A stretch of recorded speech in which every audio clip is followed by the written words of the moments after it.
Hello everyone, Assalamu Alaikum. This is Huzaifah Ahmed from Rehan Korangi campus. Today, my topic of discussion with ChatGPT is how to think creatively and solve problems effectively. So let's get started.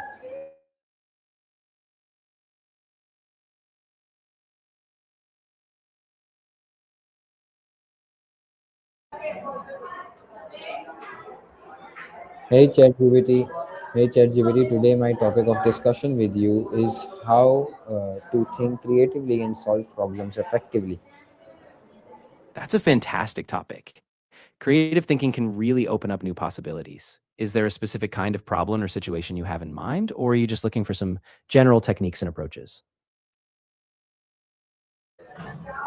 I want you to introduce this topic for me. What exactly is the term creative thinking? Is it a talent, a skill, or a mindset? That's a great place to start. So, creative thinking is really a way of looking at problems or challenges from new and different angles. It's not just a fixed talent, it's actually a skill that you can develop with practice. It's also a mindset. It's about being open, curious, and willing to take risks. So, in short, it's a blend of mindset skill and a bit of natural inclination.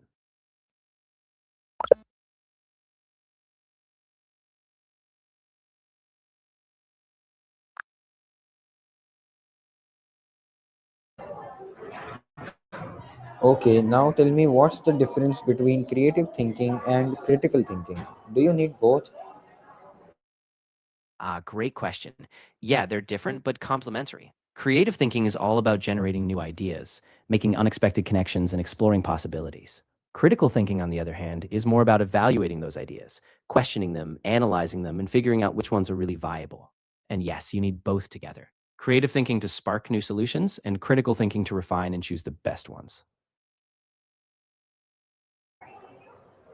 Okay, now why do most people think they're not creative? And is that belief even true?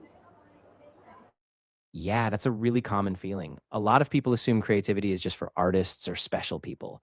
But in reality, everyone has the capacity for creative thinking.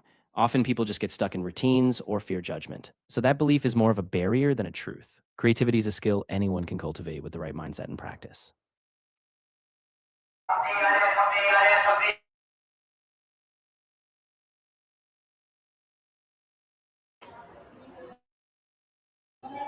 Okay, now let's help understand this. What does science say about how the brain generates creative ideas?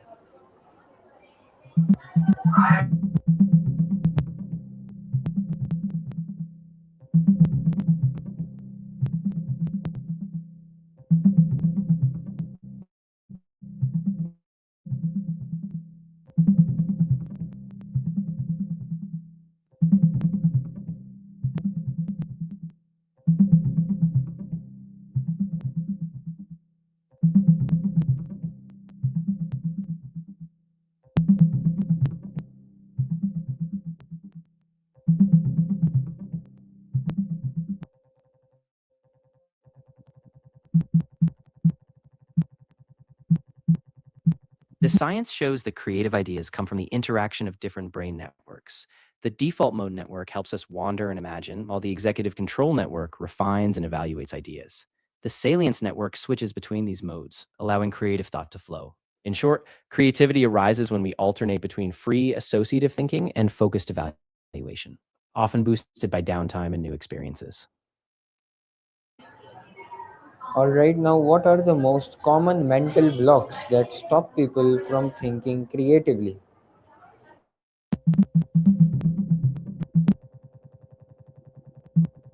The most common mental blocks to creative thinking include believing you're not creative, assuming there's only one right answer, being stuck in a fixed mindset, perfectionism or fear of mistakes, rigid routines, and simply a lack of mental space. Overcoming them involves practicing new tasks, asking what else could be done, staying open to failure, and giving yourself breaks to refresh your mind. All right, how does pressure or stress affect your ability to solve problems creatively?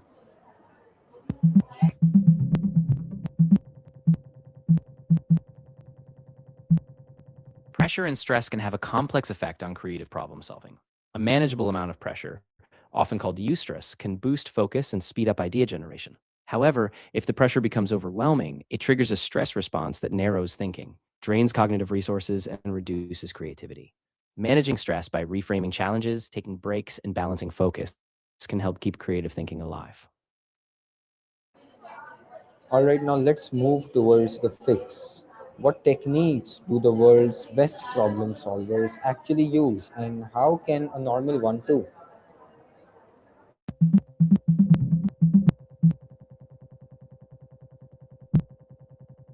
The world's top problem solvers often use techniques like reframing the problem to see it from a new angle, generating many ideas first and then filtering them, and using structured creativity tools like Scamper or brainwriting.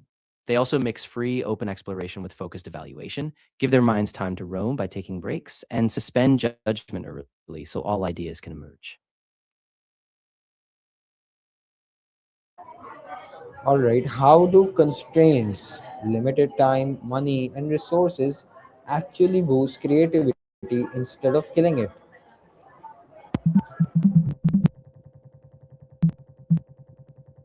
Constraints can actually boost creativity by focusing your attention and forcing fresh connections.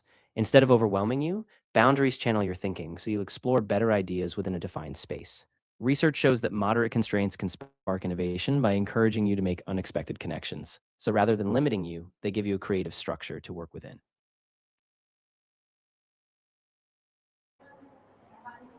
How do you know when to keep pushing for a creative solution versus accepting the current one? Explain the difference between it and try to explain it in easier words. Yeah, for sure. Think of it like this. If your current solution is working pretty well and it solves the problem without big issues, it might be time to stop and use it. But if you feel there's still a gap, if something doesn't quite feel right, or if you suspect a better idea is just out of reach, that's when you keep pushing. In short, if the solution feels like a compromise or you have a hunch there's more, it's worth exploring further. All right, now my last question is, what's one thing someone can do today to immediately start thinking more creatively? I'd say one simple thing is to give yourself a short idea walk. Step outside, change your environment, and just let your mind wander for 10 minutes. No pressure, no agenda. Often a little mental space and movement unlocks fresh creative ideas almost right away.